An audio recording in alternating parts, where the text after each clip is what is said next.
I'm not a systemic functional linguist, but I have read some of Halliday's work. I read Gordon's paper when it was still in draft form years ago. And I think very differently about it now. That's 20 years ago. Right? More, yeah. And having read Halliday's paper, I see, as Gordon points out, real differences, as I understand in Halliday, and I don't pretend to understand Halliday in that, so I might be wrong. He seems to focus very much on learning and not on development, as I think you pointed out. And we can't assume that learning and development are the same thing. And I think oftentimes we do make that assumption that they are the same thing. And what Vygotsky was interested in was development, that is the ability of the individual to continually develop the psyche in ways that enhance his or her understanding in behavior and activity in the world. And the idea is, because Vygotsky was fundamentally a Marxist psychologist. And to really understand Vygotsky, you have to come to him as a dialectical thinker, as a materialist dialectical thinker. In fact, in what I consider to be his critical piece of writing, which is the historical meaning of the crisis in psychology, he talks about the creation of a materialist psychology based on dialectical principles.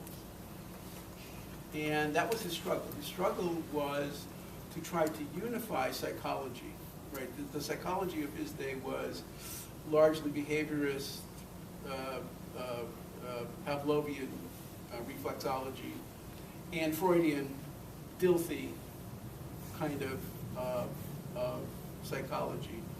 And basically an idealist psychology and a materialist psychology, right, on the one hand and on the other hand. So what he was trying to, and what he saw as the crisis was that psychology was a dualistic field. It was bifurcated into two general branches of psychology: a materialist psychology, a vulgar materialist psychology, not a dialectical materialist psychology, a la behaviorism and reflexology, and an idealist psychology in terms of Freud and Dilthey and people like that. And so his struggle was to try to create a unified psychology that brought together the physical and the symbolic, right? So culture and culture for Vygotsky, I should say, and society is material, right?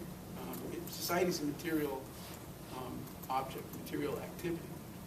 And so his idea was to try to create a unified psychology that brought these two things together to try to understand what it means to be a human being at these various levels, at the ontogenetic level, at the sociocultural level, at the phylogenetic level, and so on. And then to try to understand how human beings develop, that is, are able to regulate themselves in their worlds, in their material activity, right, and shape their worlds as real agents. As a Marxist, right, basically the 11th thesis on Feuerbach, which is to change the world. And he died well before his theory was fully fleshed out, and so that's the fascinating thing about Vygotsky, that, and that's the source of many of the debates in the field, as what did Vygotsky mean by this? What did Vygotsky mean by that? And so that's what's sort of fascinating about reading Vygotsky. But what is clear is that what he was concerned about was this idea of the individual developing as a consequence of collective activity, right? So there's a fundamental difference, I think, between Vygotsky psychology and what we might call sort of mainstream North American Anglo type psychology. And that is, where do we look for the source of development, right? sort of the standard view, I think, within psychology, is you look inside the head. You look at the individual. That's where all the interesting stuff is. There's a social world out there, but that's maybe just variables that maybe have an effect. But what Vygotsky is saying is that the source of development, where the mind comes from, is social activity. And the quality of that activity that you have access to matters. Right? So in a sense, your psychology emerges from your social life. And the quality of that social life influences, in fact determines, your consciousness, your psyche. And so the task of psychology is to try to understand how that happens, but more importantly is to make that happen, is to create circumstances and provide access to people to optimize, if you will, right, their development. So for Vygotsky, education, this is what I didn't detect in my reading of Halliday. Education is not about learning. Education is a form of development. Right? And to the extent that people are denied access to education and the scientific meanings that you can only get through education, what do you call it, academic concepts or scientific concepts, right? You deny them access to development. Right? Not learning, but development. That is, enhancing their ability to understand, to change the world, to observe, because spontaneous, sort of everyday knowledge tends to be heavily empirical and context-bound. Right? Whereas scientific knowledge is generalizable, it's abstract, and can be recontextualized. Right? And to deny people access to that kind of knowledge is to deny them access to development. So that's why Vygotsky was very interested in education. Right? It wasn't just the site of learning, it was the site of development. And to deny them access, either by prohibiting them from going to school, or because of some impediment, right, was to deny them access to development. And so his struggle was to try to overcome the obstacles that people faced, whether they be biological or sociological, right, to maximize the potential of their development. Now, one of the interesting differences that Vygotsky makes in terms of the cultural, the social, being the source of development, is he says that for ontogenetic development, that is the development of the individual, the ideal that is sort of the target is out there in the world. It's in the culture, right?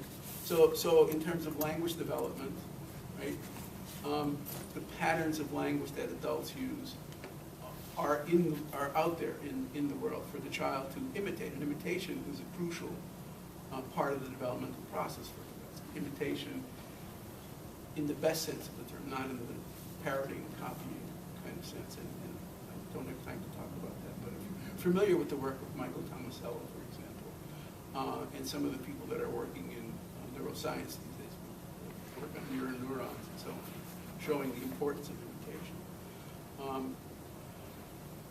But when it comes to sociocultural development, there is no ideal, right? So it sort of can't be out there in the world, right? Unless you believe in some sort of supreme being, right? But so there's a fundamental difference in terms of the way individuals develop, because the ideal is represented in the culture that they have access to. To deny them access to what the ideals potentially could be is to deny them access to development, right? Whether they be forms of interaction, whether they be scientific concepts, access to certain kinds of cultural artifacts, tools, right? Like computers. Literacy is an important form of development for Vygotsky. It's not just a way of getting information, it's a way of thinking. Right? So to deny people access to literacy is to deny access to a form of development. Right? Whereas in these other levels, in the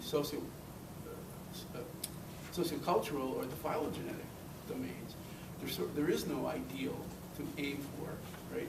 The cultures sort of construct, if you will, development independent of any ideal. That makes sense? So there's a fundamental difference in those two domains that I think is not talked about enough within the theory. Now, where I think I differ with Gordon is in terms of education. I'm very much a top-down person. Sorry, but I am. But I don't. But it's not. That's not an argument for transmission. Right. That's not my argument.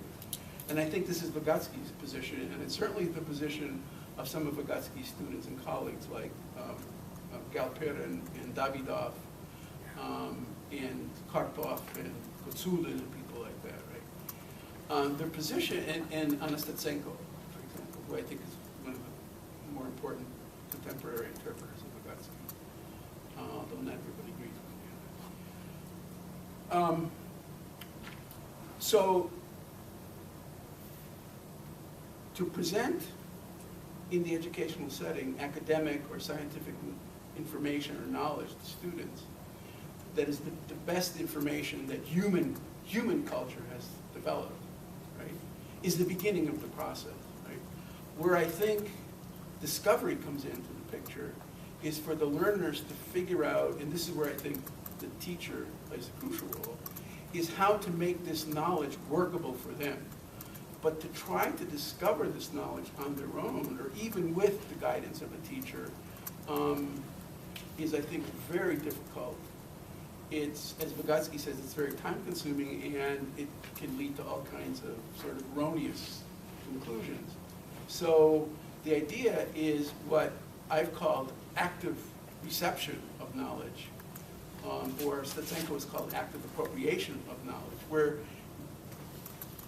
you provide this knowledge for the learners, and Galperin has a model for doing that. He calls it systemic theoretical instruction, or concept-based teaching. Right? And I don't have time to go into that, but it's the basis of our new book that we're just completing. And then, but the key is the practice. That is how you make that relevant in the child's or the student's life. That's where I think the discovery comes into the picture, rather than trying to discover the knowledge, but it's what I can do with that knowledge for me, to make it work for me, and that's how I think Vygotsky views what he calls educational development. Right? And so to deny access to that kind of knowledge is to deny access to development. Right? So let me just summarize this.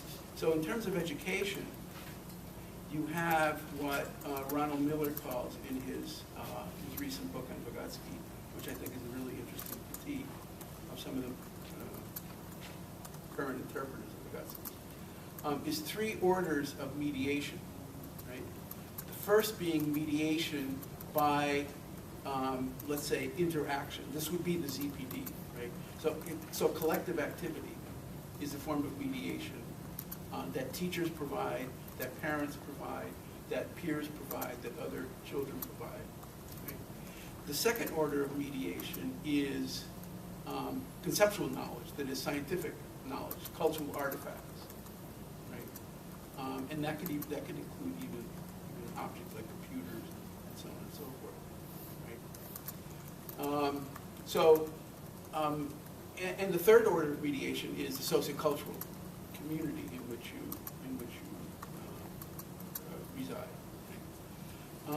So the task of the school is to deal with, essentially, primarily with the first 2 orders of mediation: the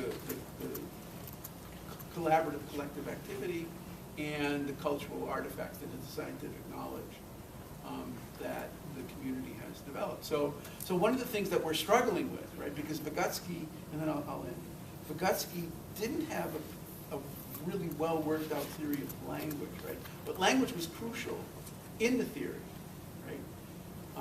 It was because language he saw as this reflexive object that worked outwardly and inwardly, right? So you could use language as social activity, but you could also use it as to control psychological activity. So it operates in both directions, right? And so the meanings were crucial, right? But Vygotsky didn't have a well-worked-out theory of language. He sort of was kind of used what was available at his time. He was aware of Sapire's work, apparently. He was aware of Saussure, apparently. He was aware of some Russian, Spät, where he got this idea of inner speech that comes through words, as Words points out in his work, right? And unfortunately, I think a lot of the current work, at least in North America, on Vygotsky, has not paid enough attention to language. And that's what we've been trying to do, in fact, we have a new journal that we're just launching. It's Language and Sociocultural Theory. And we're trying to get language back into the picture in a significant way, both in terms of how the theory can inform language, but how the language can inform the theory. And so we've been looking for viable theories of language that are based on meaning, not structure. And so that's why some people find Halliday and systemic functional linguistics attractive, and some of us find cognitive linguistics attractive, because that's also a meaning-based theory of language.